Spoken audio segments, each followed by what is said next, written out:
I'm Mike, just your regular run-of-the-mill rooster. Up until September 10th, 1945, my life was about as simple as it gets. Every morning before dawn, I'd hop up on the fence and crow.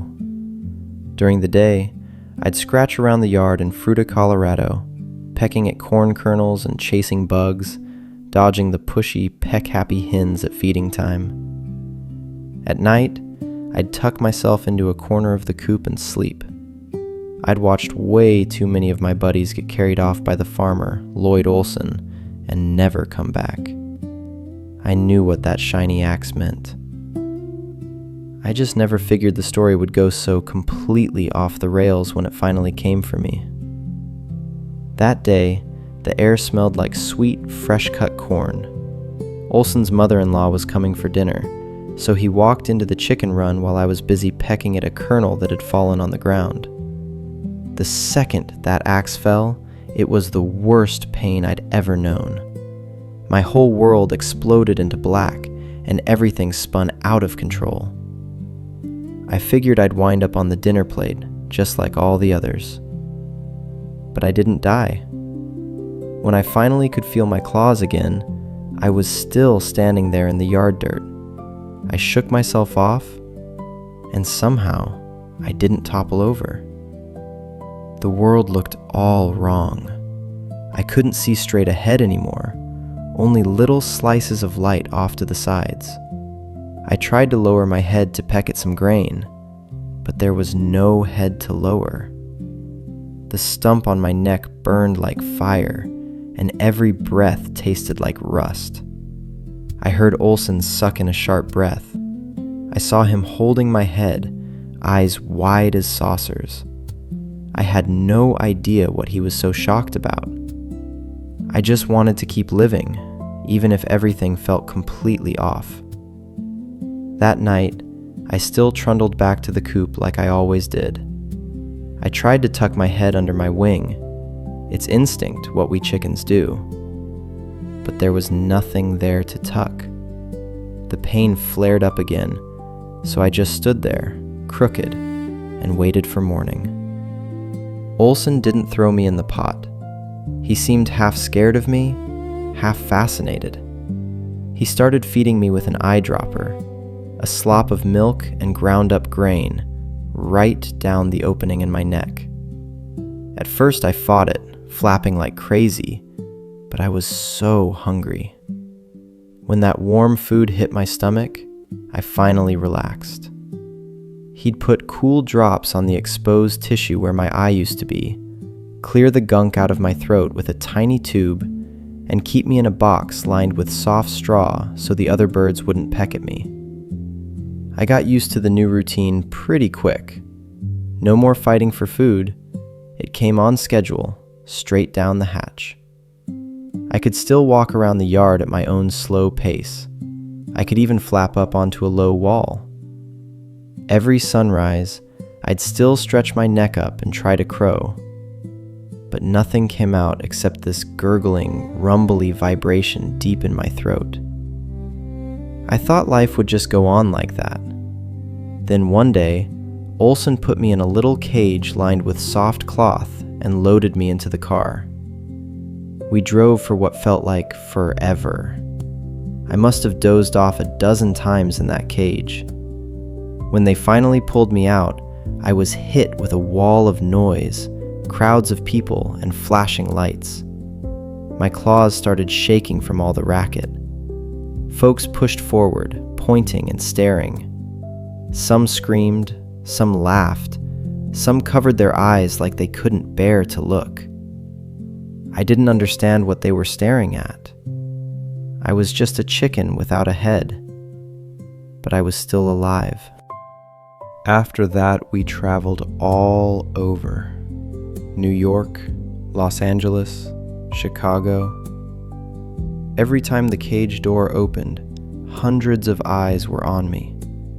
Olson would set me on a little stage covered with red cloth, and I'd just walk around nice and easy, same as I did back home.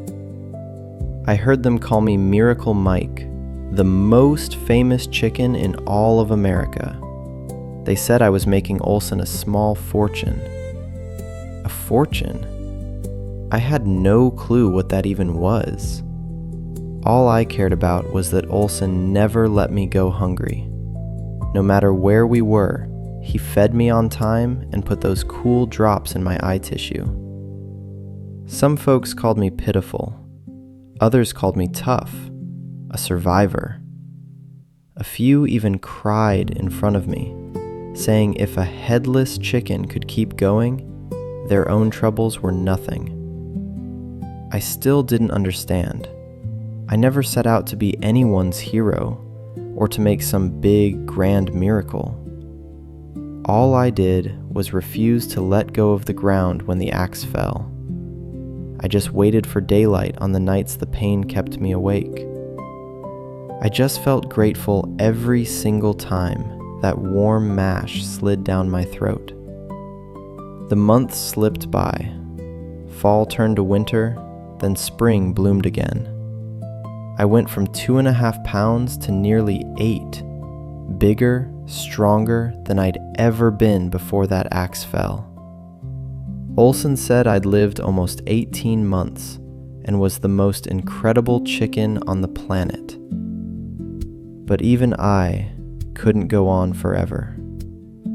We were in some random motel room late one night when the gunk in my throat suddenly plugged up my airway. I couldn't breathe. I flapped my wings as hard as I could, making these desperate, wheezing little noises. I saw Olson wake up and start scrambling around the table, looking for something. But he couldn't find the little tube he used to clear my airway. He'd left it back at the show. The suffocating pressure got worse and worse. My claws slowly gave out. The lights in the room dimmed to black. I thought back to that morning in 1945 when the axe fell and I'd somehow pulled through. But this time, I knew I wasn't going to make it. In my last moment, I felt Olson's hand gently touch my neck. I'm pretty sure he was crying. I died. What I didn't expect was that my story didn't die with me. Later, experts studied my remains and finally figured out how I'd survived so long. That axe had fallen in the exact perfect spot. It missed my brainstem, it missed my carotid artery, and a blood clot sealed the wound shut before I could bleed out. I also heard that the little town of Fruta, where I once scratched around in the dirt, named the last weekend of every May Mike the Headless Chicken Day. They even put up a statue of me. Every year, crowds show up to see it. People still tell my story, calling me a miracle of life, the toughest chicken who ever lived. Some even use it to talk about making money or becoming internet famous. But at the end of the day, I'm still just Mike, a rooster. I never understood business or viral fame or any of that fancy talk about resilience and miracles. The only thing I ever did was simple. After they cut my head off, I fought to keep living with everything I had. So if I left anything behind for the world, it's this simple message for every living thing out there. Even when the world feels like it's crashing down around you, even when you feel like you've got nothing left, don't let go of the ground beneath your claws. Just being alive is the most extraordinary thing you can ever do.